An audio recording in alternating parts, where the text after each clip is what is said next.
കഴിഞ്ഞ ഒരാഴ്ച കൊണ്ട് doctor Anil K Balachandran social media സെർച്ചിങ്ങിൽ ഏറ്റവും മുകളിൽ എത്തിയിരിക്കുന്നു. ഇന്നലെ വരെ അത് അനിൽ അംബാനിയായിരുന്നു. ഇപ്പോൾ നിങ്ങൾ ഗൂഗിൾ സെർച്ച് എഞ്ചിൻ എടുത്ത് ഒന്ന് പരിശോധിക്കൂ. അനിൽ എന്ന് ടൈപ്പ് ചെയ്ത് സ്പേസ് ഇട്ട് നോക്കൂ. ഉടനെ വരുന്ന ആദ്യത്തെ പേര് അനിൽ ബാലചന്ദ്രൻ, രണ്ടാമത് അനിൽ അംബാനി, മൂന്നാമത് അനിൽ കപൂർ. സോഷ്യൽ മീഡിയയിൽ എന്തായാലും അനിൽ അംബാനിയുടെ മുകളിലാണ് ഇപ്പോൾ അനിൽ കെ ബാലചന്ദ്രൻ. ആർക്കറിയാം, ഒരുപക്ഷെ അനിൽ അംബാനിയുടെ ഒപ്പമോ അതിന് മുകളിലോ ഈ ചെറുപ്പക്കാരൻ എത്തില്ല എന്ന് ആർക്കും പറയാൻ കഴിയില്ല.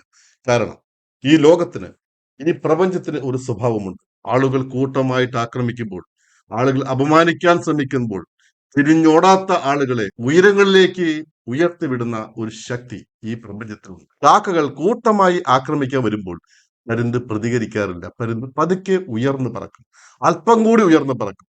പിന്നീട് കാക്കകൾക്ക് തൊടാൻ പറ്റാത്ത ഉയരത്തിലേക്ക് ഈ പരുന്ത് പറന്നു ഉയരും. ഇന്ന് കാക്കകളെ പോലെ പുറകെ പായുന്ന ഓരോരുത്തരും ആ കാഴ്ചകൾ കാണും. എനിക്ക് വിശ്വാസമുണ്ട്. കാത്തിരിക്കാം നമുക്ക്.